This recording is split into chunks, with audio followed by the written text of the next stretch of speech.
दोस्तों ये video company law की यूनिट फर्स्ट की सेकंड वीडियो है।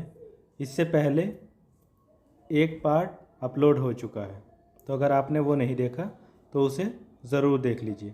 चलिए आज हम शुरू करते हैं कंपनी के प्रकार। सबसे पहले हम देखेंगे देयता के आधार पर। नंबर 1, शेयरों द्वारा सीमित कंपनियां।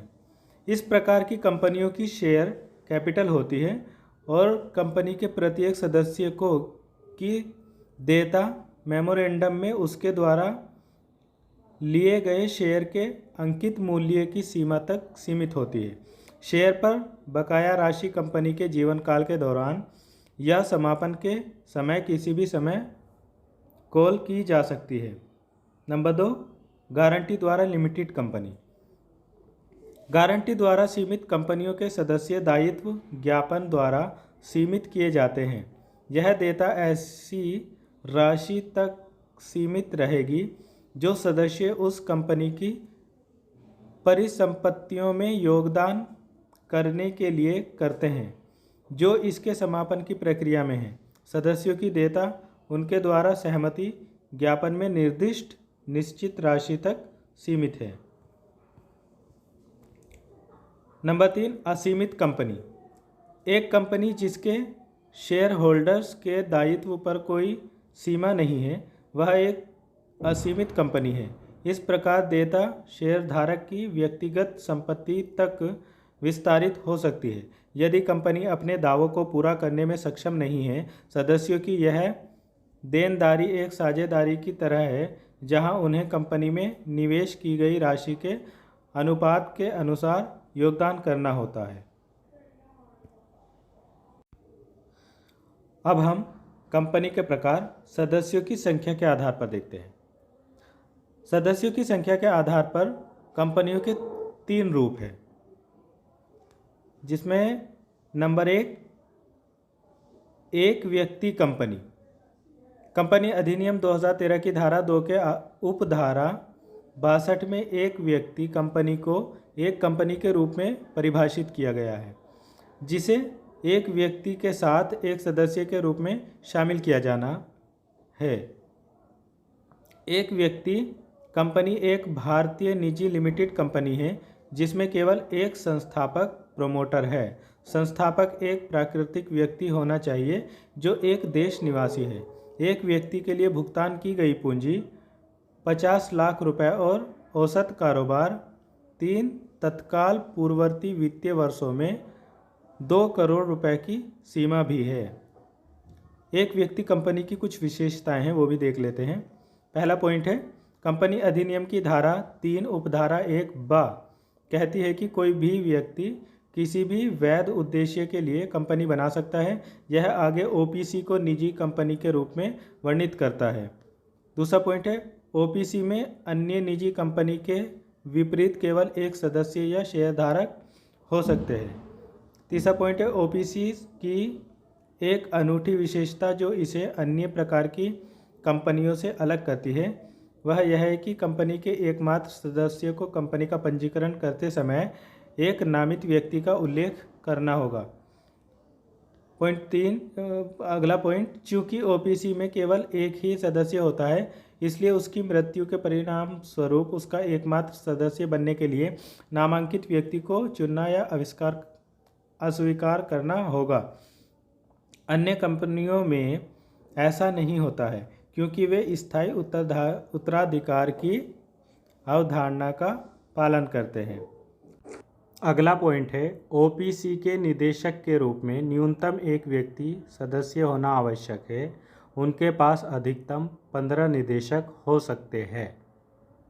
अगला पॉइंट है, कंपनी अधिनियम 2013 ने ओपीसी के लिए न्यूनतम भुगतान पूंजी के रूप में कोई राशि निर्धारित नहीं की है। नेक्स्ट पॉइंट है, ओपीसी कंपनी अधिनियम के तहत कई विशेषाधिकारों और छूट का आनंद लेते हैं जो अन्य प्रकार की कंपनियों के पास नहीं है। दूसरा प्रकार है पब्लिक लिमिटेड कंपनी। सार्वजनिक कंपनी शब्द को कंपनी अधिनियम 2013 की धारा 2 उपधारा 71 के तहत परिभाषित किया गया है। एक सार्वजनिक कंपनी का अर्थ है कि ऐसी कंपनी जिसकी न्यूनतम शेयर कैपिटल 5 लाख है और जो एक निजी कंपनी नहीं है। इसकी निम्न विशेषताएं हैं। पहला पॉइंट है, यह शेयरों की हस्तांतरणीयता को सीमित नहीं करता है। दूसरा पॉइंट है, सार्वजनिक कंपनी बनाने के लिए कम से कम 7 सदस्यों की आवश्यकता होती है। नेक्स्ट पॉइंट है, सदस्यों की संख्या पर कोई प्रतिबंध नहीं है। नेक्स्ट, इनमें कम से कम 3 संचालक है। नेक्स्ट, इसका नाम सीमित शब्द के साथ समाप्त होता है। नेक्स्ट, यह पब्लिक डिपॉजिटर स्वीकार कर सकता है और अपने शेयरों और डिबेंचरों की सदस्यता के लिए सार्वजनिक आमंत्रित कर सकता है। तीसरा, प्राइवेट कंपनी। निजी कंपनी शब्द को कंपनी अधिनियम 2013 की धारा 2 उपधारा 68 के तहत परिभाषित किया गया है। एक निजी कंपनी का मतलब एक कंपनी है जिसकी न्यूनतम paid up share capital 1 lakh है और जो एसोसिएशन और ज्ञापन के अपने लेख के माध्यम से निम्नलिखित प्रतिबंध प्रदान करता है। पहला पॉइंट है, अपने सदस्यों द्वारा शेयरों के हस्तांतरण को प्रतिबंधित करता है। दूसरा पॉइंट है, सदस्यों की अधिकतम संख्या 50 तक सीमित करता है। तीसरा पॉइंट है, पब्लिक डिपॉजिट के किसी भी निमंत्रण या स्वीकृति को प्रतिबंधित करता है। नेक्स्ट पॉइंट है, कंपनी के डिबेंचर के लिए जनता को निमंत्रण प्रतिबंधित करता है।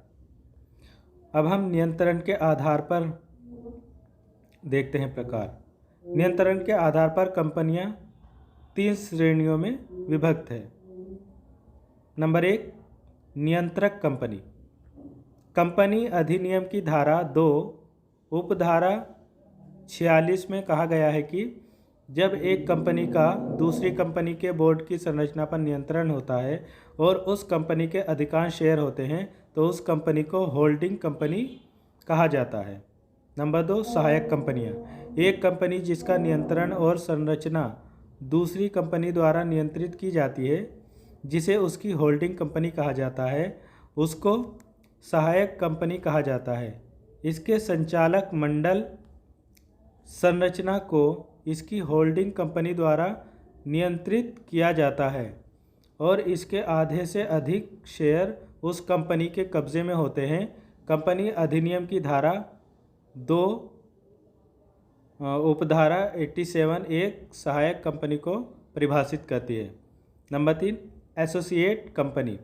वह कंपनी जिसमें दूसरी कंपनी का महत्वपूर्ण प्रभाव होता है, लेकिन कंपनी ऐसे प्रभाव वाली कंपनी की सहायक कंपनी नहीं होती, जिसमें कुल शेयर पूंजी का कम से कम 20% नियंत्रण हो। धारा 2 उपधारा 6 के अनुसार एक एसोसिएट कंपनी कहलाती है। इस प्रकार की कंपनी में संयुक्त उद्यम कंपनी शामिल है। नंबर 4, विशेष कंपनियां। विशेष कंपनियों में नंबर 1 पर है सरकारी कंपनी। जिस कंपनी की कम से कम 51% की शेयर पूंजी का भुगतान केंद्र सरकार या राज्य सरकार या आंशिक रूप से केंद्रीय और आंशिक रूप से राज्य सरकार द्वारा किया जाता है। इसके अलावा इसमें एक कंपनी भी शामिल है जिसकी होल्डिंग कंपनी एक सरकारी कंपनी है। नंबर 2, विदेशी कंपनी। देश के बाहर पंजीकृत कोई भी कंपनी जिसका भारत में व्यावसायिक स्थान है या परंपरागत रूप से या इलेक्ट्रॉनिक तरीके से किसी भी तरीके से देश में कारोबार का संचालन करती है। धारा 8 कंपनी। एक धर्मार्थ लक्ष्य के लिए बनाई गई कंपनी यानी वाणिज्य, विज्ञान, खेल, कला, अनुसंधान, शिक्षा, सामाजिक कल्याण, पर्यावरण संरक्षण, धर्म आदि को प्रोत्साहित करने के लिए धारा 8 कंपनी की श्रेणी में आता है। इन कंपनियों को केंद्र सरकार द्वारा विशेष लाइसेंस दिया जाता है। इसके अलावा वे वस्तु के प्रचार के लिए लाभ के रूप में अर्जित धन का उपयोग करते हैं और इस प्रकार सदस्यों को लाभांश का भुगतान नहीं किया जाता। नंबर 4, सार्वजनिक वित्तीय संस्थान। वे कंपनियां जो वित्तीय और निवेश व्यवसाय से जुड़ी है और जिनकी 51% या अधिक भुगतान की गई शेयर पूंजी केंद्र सरकार के पास है और किसी भी अधिनियम के तहत स्थापित की जाती है, उन्हें सार्वजनिक वित्तीय संस्थान कहा जाता है। इनमें LIC, ICICI, IDFC, IDBI, UTI आदि शामिल है। अब हम देखते हैं पब्लिक लिमिटेड कंपनी और प्राइवेट लिमिटेड कंपनी के बीच अंतर। तो सबसे पहले हम अर्थ के आधार पर देखेंगे। प्राइवेट लिमिटेड कंपनी जो होती है उसकी न्यूनतम पूंजी 1 लाख और शेयर हस्तांतरित करने का अधिकार प्रतिबंधित होता है, जबकि पब्लिक लिमिटेड कंपनी की न्यूनतम पूंजी 5 लाख होती है और सार्वजनिक कंपनी की सहायक कंपनी को सार्वजनिक कंपनी माना जाता है। अब देखते हैं छोटी कंपनी के आधार पर। तो प्राइवेट लिमिटेड कंपनी यदि paid up share capital 50 lakh रुपए से अधिक नहीं है और अंतिम लेखा परिचित खातों के अनुसार टर्नओवर 2 करोड़ रुपए से अधिक नहीं है, और पब्लिक लिमिटेड कंपनी में ये लागू नहीं होता है। अब देखते हैं न्यूनतम सदस्य आवश्यकता के हिसाब से। तो प्राइवेट लिमिटेड कंपनी में 2, अधिकतम 200, और पब्लिक लिमिटेड कंपनी में 7। अब देखते हैं कंपनी के नाम के आधार पर। प्राइवेट लिमिटेड कंपनी अंतिम शब्द के रूप में इसमें प्राइवेट लिमिटेड लगा होता है, और पब्लिक लिमिटेड कंपनी में अंतिम शब्द के रूप में पब्लिक लिमिटेड लगा होता है। आगे लेखों में उलझाव का प्रावधान के आधार पर। पब्लिक लिमिटेड जो प्राइवेट लिमिटेड कंपनी होती है उसमें सभी सदस्यों द्वारा सहमत और अनुमोदित होना होता है, जबकि पब्लिक लिमिटेड कंपनी एक विशेष प्रस्ताव के माध्यम से सहमत होना और अनुमोदित होना होता है। प्रतिभूति जारी करने के आधार पर private limited company right issue या बोनस इश्यू प्राइवेट प्लेसमेंट के माध्यम से करती है, जबकि पब्लिक लिमिटेड कंपनी प्रोस्पेक्टस के माध्यम से जनता के लिए सार्वजनिक प्रस्ताव लाती है। और ये सार्वजनिक प्रस्ताव डिमेटेरियलाइज्ड फॉर्म में होना चाहिए, इसके आधार पर देखते हैं। तो प्राइवेट लिमिटेड कंपनी में ये लागू नहीं होता, और पब्लिक लिमिटेड कंपनी में प्रतिभूतियों की सार्वजनिक पेशकश के मामले में प्रतिभूतियों को डिमेटेरियलाइज्ड फॉर्म में होना चाहिए। स्टॉक एक्सचेंजों में सूचीबद्ध होने के लिए सार्वजनिक प्रस्ताव में प्रतिभूति के आधार पर। तो ये प्राइवेट लिमिटेड कंपनी में तो लागू नहीं है, जबकि पब्लिक लिमिटेड कंपनी पर पब्लिक ऑफर में सिक्योरिटीज़ की पेशकश मान्यता प्राप्त स्टॉक एक्सचेंजों में सूचीबद्ध होना। अगला पॉइंट है स्वयं के शेयरों की खरीद के लिए खरीद ऋण, इसके आधार पर देखते हैं। तो प्राइवेट लिमिटेड कंपनी अपने शेयरों की खरीद की अनुमति नहीं है, जबकि पब्लिक लिमिटेड कंपनी में अपने शेयरों को खरीदने की अनुमति नहीं है। अपने शेयरों को खरीदने के लिए कोई वित्तीय सहायता नहीं दी जानी चाहिए। अब जमा की स्वीकृति के आधार पर देखते हैं। प्राइवेट लिमिटेड कंपनी जमा स्वीकार करने की अनुमति नहीं है, जबकि पब्लिक लिमिटेड कंपनी जो है उसमें अनुमति है अगर पेड अप शेयर पूंजी 100 रुपये करोड़ या अधिक या कारोबार 500 रुपये करोड़ या उससे अधिक है। आगे देखते हैं बैठकों का कोरम। प्राइवेट लिमिटेड कंपनी में 2 सदस्य व्यक्तिगत रूप से उपस्थित होते हैं, जबकि पब्लिक लिमिटेड कंपनी में 1000 तक सदस्यों के मामले में 5, 1000 से 50 तक सदस्यों के मामले में 15 और 5000 से अधिक सदस्यों के मामले में 30। आंतरिक लेखा परीक्षा के आधार पर मामले में प्राइवेट जो लिमिटेड कंपनी है उसमें मामले में लागू होता है जो वो पिछले वित्तीय वर्ष में 200 रुपये करोड़ से अधिक या उसके बराबर का टर्नओवर, जबकि पब्लिक लिमिटेड कंपनी के मामले में लागू होता है इसमें पूर्ववर्ती वित्तीय वर्ष में 50 रुपये करोड़ से अधिक या बराबर पूंजी का भुगतान किया या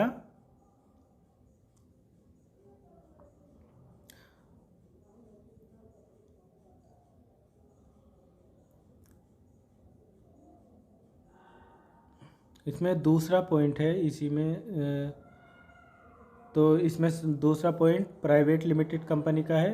पिछले वित्तीय वर्ष में बैंक या एनबीएससी से 100 रुपये करोड़ से अधिक या उसके बराबर रेट, जबकि पब्लिक लिमिटेड कंपनी में दूसरा पॉइंट है पूर्ववर्ती वित्तीय वर्ष में 200 रुपये करोड़ से अधिक या उसके बराबर का टर्नओवर। और पब्लिक लिमिटेड कंपनी में तीसरा पॉइंट दिया है पूर्ववर्ती वित्तीय वर्ष में बैंक या एनबीएफसी से 100 रुपये करोड़ से अधिक या उसके बराबर का ऋण। इसी में चौथा पॉइंट दिया है पिछले वित्तीय वर्ष में 25 रुपये करोड़ से अधिक या उसके बराबर सार्वजनिक जमा। अब हम बोर्ड की रिपोर्ट में वार्षिक मूल्यांकन के आधार पर देखते हैं तो ये प्राइवेट लिमिटेड कंपनी में लागू नहीं है, जबकि पब्लिक लिमिटेड कंपनी में अगर पेड अप शेयर पूंजी 25 रुपये करोड़ या उसके अधिक तक बोर्ड की रिपोर्ट में वार्षिक मूल्यांकन का विवरण होता है। अब ऑडिटर का रोटेशन के आधार पर देखते हैं तो प्राइवेट लिमिटेड कंपनी में 20 करोड़ रुपए या उससे अधिक पेड अप कैपिटल के मामले में लागू होता है, जबकि पब्लिक लिमिटेड कंपनी में 10 करोड़ रुपए या उससे अधिक पेड अप कैपिटल के मामले में लागू होता है। अब हम निदेशकों और स्वतंत्र निदेशकों की संख्या के आधार पर देखते हैं तो प्राइवेट लिमिटेड कंपनी में 2 स्वतंत्र निदेशक नियुक्त करने की आवश्यकता नहीं है, जबकि पब्लिक लिमिटेड कंपनी में 3 और सूचीबद्ध कंपनियों के मामले में स्वतंत्र निदेशकों के रूप में कम से कम 1/3। आगे रोटेशन द्वारा सेवानिवृत्त निदेशक की नियुक्ति के आधार पर ये प्राइवेट लिमिटेड कंपनी में लागू नहीं होता, जबकि पब्लिक लिमिटेड कंपनी में कुल संचालकों में से कम 2/3 निदेशक रोटेशन से सेवानिवृत्त होने के लिए उत्तरदायी और एजीएम में फिर से नियुक्ति होने के लिए पात्र हैं। नेक्स्ट हम देखते हैं प्रबंधन निदेशक संपूर्ण समय निदेशक के साथ रोजगार का अनुबंध। तो इसमें प्राइवेट लिमिटेड कंपनी में आवश्यकता नहीं है, ये वैकल्पिक है, जबकि पब्लिक लिमिटेड कंपनी में अनिवार्य रूप से आवश्यक है। अब हम देखते हैं प्रवर्तन यानी कि प्रमोशन क्या है। कंपनी बनाने के लिए पहला कदम प्रवर्तन के रूप में जानी जाने वाली प्रक्रिया है, जहां एक व्यक्ति दूसरे को एक प्रस्तावित कंपनी में पूंजी का योगदान करने से पहले इसे शामिल करने के लिए राजी करता है। ऐसे व्यक्ति को कंपनी का प्रवर्तक कहा जाता है। कंपनी के निगमन का प्रमाण पत्र मिलने से पहले या बाद में प्रमोटर किसी कंपनी की ओर से अनुबंध कर सकते हैं। आगे प्रवर्तक यानी कि प्रोमोटर। कंपनी अधिनियम 2013 की धारा 2 उपधारा 69 के तहत प्रवर्तक शब्द को परिभाषित किया गया है। प्रमोटर का अर्थ है एक व्यक्ति। इसमें पॉइंट दिए हैं। पहला पॉइंट है जिसे एक प्रोस्पेक्टस में नामित किया गया है या धारा 92 में निर्दिष्ट वार्षिक रिटर्न में बाय कंपनी द्वारा पहचाना जाता है। या दूसरा पॉइंट है जो कंपनी के मामलों पर नियंत्रण रखता है, प्रत्यक्ष या अप्रत्यक्ष रूप से एक शेयरधारक, निदेशक या अन्यथा। यह अगला पॉइंट जिसकी सलाह, निर्देश या अनुदेश के अनुसार कंपनी के निदेशक बोर्ड के कार्य के आदी है। आगे देखते हैं प्रवर्तक के कर्तव्य। एक प्रमोटर के सहायक कर्तव्य निम्न हैं। गुप्त लाभ का खुलासा करना। एक प्रमोटर को लाभ कमाने के लिए नहीं बल्कि गुप्त लाभ कमाने के लिए मना किया जाता है। वह कंपनी की सहमति से पदोन्नति से लाभ कमा सकता है, उसी तरह जैसे कोई एजेंट अपनी एजेंसी के माध्यम से प्राप्त लाभ को अपने सिद्धांत की सहमति से बनाए रख सकता है। एक प्रमोटर को एक पदोन्नति से लाभ कमाने की अनुमति दी जाती है, लेकिन कंपनी की सहमति से। आगे ब्याज के प्रकटीकरण का कर्तव्य। गुप्त मुनाफे की घोषणा के लिए अपने कर्तव्य के अलावा एक प्रमोटर को कंपनी को उसके द्वारा दर्ज किए गए लेन देन में किसी भी ब्याज का खुलासा करना होगा। यह तब भी है जहां एक प्रमोटर कंपनी को अपनी संपत्ति बेचता है, लेकिन बिक्री से होने वाले लाभ के लिए उसका कोई हिसाब नहीं है, क्योंकि प्रमोशन शुरू होने से पहले उसने संपत्ति खरीदी थी। प्रकटीकरण उसी तरह से किया जाना चाहिए जैसे कि प्रवर्तक कंपनी की सहमति के लिए अपने लाभ को बनाए रखने की मांग कर रहा था, जिसके लिए वह जवाबदेह है। आगे भारतीय अनुबंध अधिनियम के तहत प्रमोटर के कर्तव्य। भारतीय अनुबंध अधिनियम के तहत कंपनी के प्रवर्तक के कर्तव्यों को अदालतों द्वारा किसी भी विवरण में निपटाया नहीं गया है। वे अनुबंध पर निर्भर नहीं हो सकते हैं, क्योंकि जिस समय पदोन्नति शुरू होती है कंपनी को शामिल नहीं किया जाता है और इसलिए इसके प्रवर्तकों के साथ अनुबंध नहीं किया जा सकता है। इसलिए प्रमोटर के कर्तव्यों को उन या एक व्यक्ति के समान होना चाहिए जो किसी अन्य की ओर से रोजगार के अनुबंध के बिना काम करता है, अर्थात धोखे से दूर करने और उचित कौशल और देखभाल का अभ्यास करने के लिए।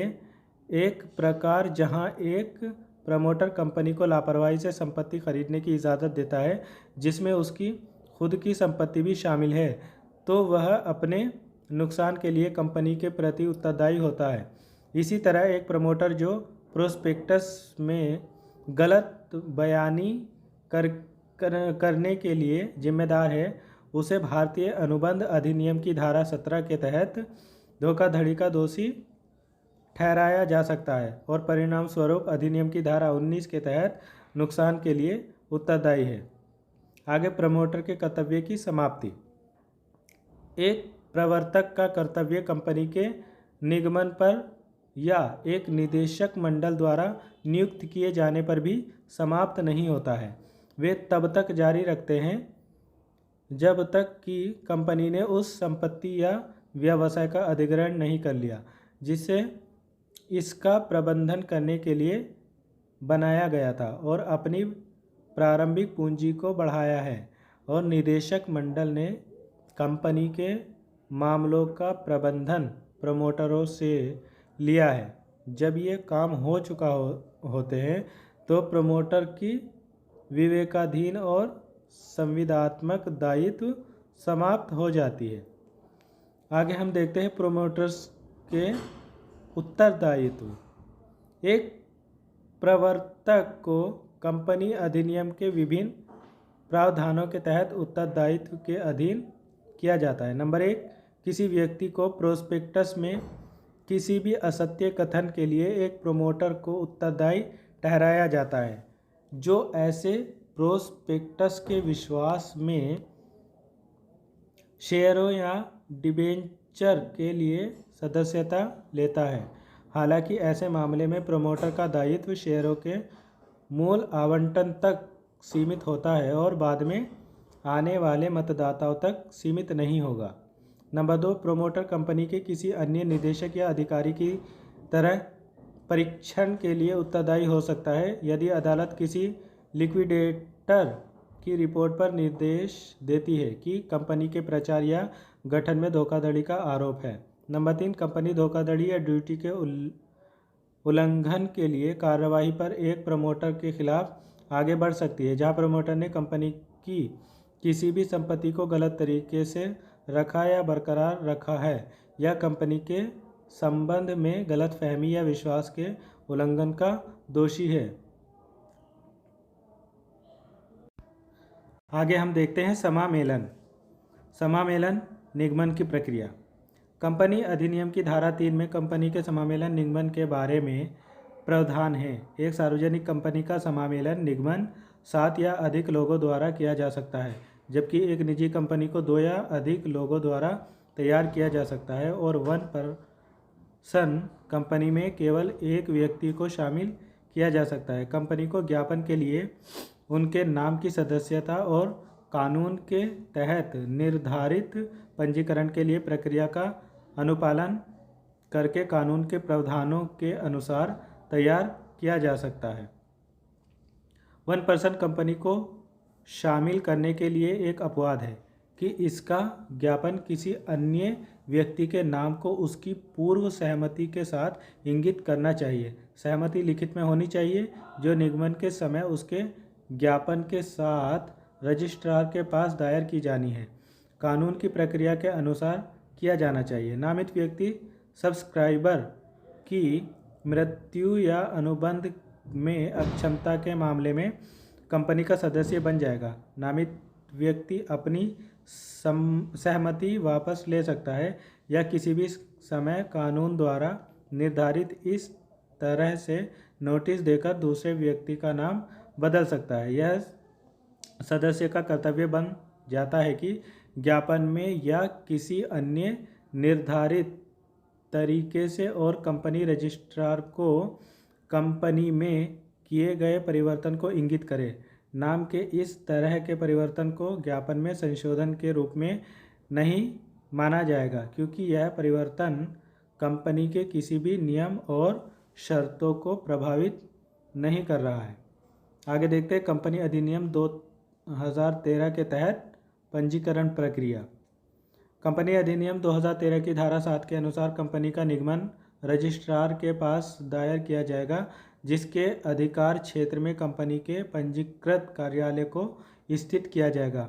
आवश्यक दस्तावेज इस प्रकार है। नंबर 1, मेमोरेंडम ऑफ एसोसिएशन, इसमें MOA के रूप में संदर्भित, और आर्टिकल ऑफ एसोसिएशन इसको AOA के रूप में संदर्भित किया गया है, जिसे सभी सदस्यों द्वारा निर्धारित फॉर्म में ज्ञापन पर हस्ताक्षर करना है। नंबर 2, वकील, चार्टर अकाउंटेंट, कॉस्ट अकाउंटेंट या कंपनी सेक्रेटरी द्वारा निर्धारित तरीके से एक घोषणा की जानी चाहिए जो कंपनी के निर्माण का एक हिस्सा है और साथ ही लेख में नामित व्यक्ति द्वारा संचालक, प्रबंधक या कंपनी सचिव है कि एक एसोसिएशन के पंजीकरण के लिए अधिनियम और नियमों की सभी आवश्यकताओं को पूरा कर रहे हैं। नंबर 3, ज्ञापन के प्रत्येक अभिदाता से और ऐसे व्यक्ति से जो प्रथम निदेशकों के रूप में यदि कोई हो अनुच्छेद में नामित है, यह शपथ पत्र की उसे की रजिस्ट्रीकृत कंपनी के संवर्धन या प्रबंध के संबंध में किसी अपराध के लिए दोषी सिद्ध नहीं किया गया है, या यह कि उसे पूर्ववर्ती 5 वर्षों के दौरान इस अधिनियम या किसी पूर्व कंपनी विधि के अधीन किसी कपट या अपकरण या किसी रजिस्ट्रीकृत कंपनी के कर्तव्य के किसी भंग का दोषी नहीं पाया गया है, और यह कि कंपनी के रजिस्ट्रीकरण के लिए रजिस्ट्रार के पास फाइल किए गए सभी दस्तावेजों में जो जानकारी है वह उसकी सर्वोत्तम जानकारी और विश्वास के अनुसार सही, पूर्ण तथा सत्य है। नंबर 4, हलफनामे में यह भी कहा जाना चाहिए कि कंपनी के पंजीकरण के लिए रजिस्ट्रार को दिए गए सभी दस्तावेज उसके ज्ञान के अनुसार सही है, जिसमें सभी सही जानकारियां शामिल हैं। यदि ऐसी कोई भी जानकारी गलत पाई जाती है तो व्यक्ति अधिनियम की धारा 447 के तहत कार्रवाई के लिए उत्तरदायी होगा। नंबर 5, कंपनी का पत्राचार पता जब तक उसके पंजीकरण की स्थापना की जानी चाहिए। नंबर 6, MOA के प्रत्येक सब्सक्राइबर के सभी विवरण, नाम, पता, उपनाम, राष्ट्रीयता आदि और पहचान प्रमाण के साथ कंपनी के AOA में पहले संचालक के रूप में उल्लेख किया गया है और संचालकों के लिए संचालक पहचान संख्या के मामले में निर्धारित किया जाना चाहिए। कोई भी सब्सक्राइबर एक कंपनी है तो इस तरह के विवरण को निर्धारित किया जाना चाहिए। नंबर 7, अन्य फर्मों या बॉडी कॉरपोरेट में कंपनी के पहले संचालकों के हित के साथ साथ संचालक के रूप में उनकी सहमति के लिए विशेष विवरण भी प्रदान किए जाने चाहिए। सभी सूचनाओं और दस्तावेजों को एकत्र करने के बाद रजिस्ट्रार उसे दिए गए सभी दस्तावेजों और सूचनाओं को पंजीकृत करेगा और प्रस्तावित अधिनियम को प्रमाणित करने के लिए एक प्रमाण पत्र जारी करेगा जो इस अधिनियम के तहत प्रस्तावित है। कंपनी को कॉरपोरेट आइडेंटिफिकेशन नंबर के रूप में एक अलग पहचान प्रदान की जाएगी जिसे निगमन पूरा होने के बाद रजिस्ट्रार द्वारा जारी प्रमाण पत्र में भी शामिल किया जाना चाहिए। कंपनी पंजीकरण के दौरान प्रदान किए गए दस्तावेजों और जानकारी की सभी प्रतियां अपने विघटन तथा पंजीकृत कार्यालय में रखेगी। यदि कोई भी व्यक्ति किसी भी सूचना के किसी भी असत्य या गलत विवरण को प्रस्तुत करता है या किसी भी भौतिक जानकारी को दबाता है जिसमें से वह कंपनी के पंजीकरण के संबंध में रजिस्ट्रार के साथ दायर किए गए दस्तावेजों से किसी एक में अवगत है तो वह धारा 447 के तहत कार्रवाई के लिए उत्तरदायी होगा।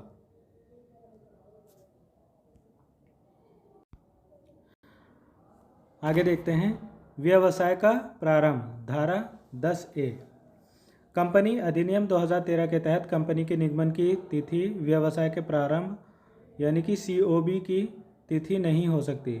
व्यवसाय शुरू करने की स्थिति से कंपनी को दो श्रेणियों में विभाजित किया जा सकता है। नंबर 1, सार्वजनिक और निजी कंपनियां जिनके पास शेयर कैपिटल नहीं है।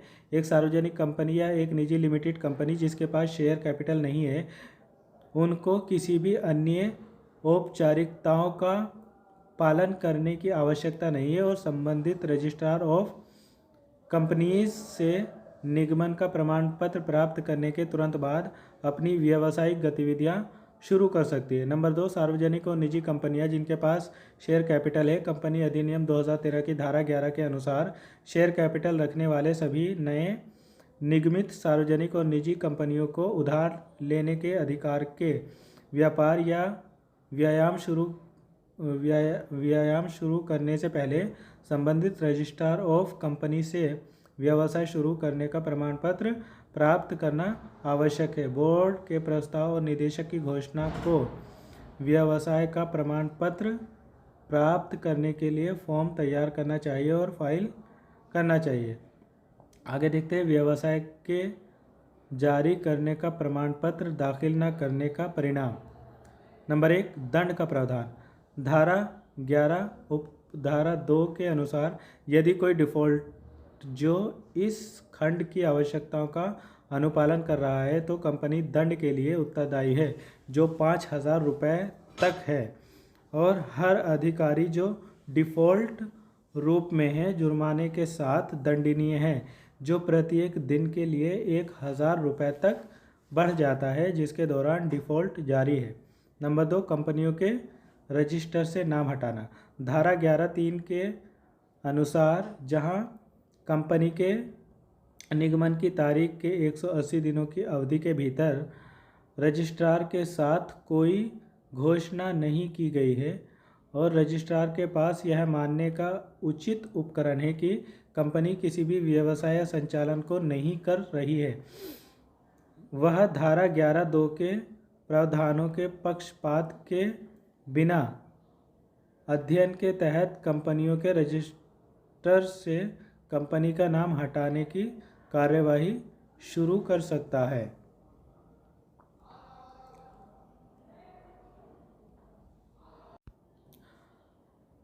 दोस्तों, जब कंपनी अधिनियम 2013 वाला क्वेश्चन आप लिखवाएंगे तो इसके बाद में सारांश या निष्कर्ष लिखवाते समय आप ये लिखवाइएगा कि कंपनी अधिनियम 2013 12 सितंबर 2013 को लागू हुआ। कुछ बदलाव के साथ, जैसे पहले की निजी कंपनियों की अधिकतम सदस्य संख्या 50 थी और अब यह 200 हो गई। 1 पर्सन कंपनी का एक नया शब्द इस अधिनियम में शामिल है, जो एक निजी संस्था होगा। नया अधिनियम एक प्रभावी कॉरपोरेट प्रशासन शासन की परिकल्पना को बढ़ाता है, जो आत्म नियमन और कॉरपोरेट लोकतंत्र पर आधारित है। तंत्र कॉरपोरेट सामाजिक जिम्मेदारी और ई गवर्नेंस की नई अवधारणाओं को बढ़ावा देता है। नया अधिनियम सख्त प्रवर्तन और निदेशक लेनदार सुरक्षा सुनिश्चित करना चाहता है। तो दोस्तों, कैसी लगी ये वीडियो आपको हमें कमेंट बॉक्स में ज़रूर बताइए और मेरे चैनल को सब्सक्राइब कर लीजिए। Thank you so much.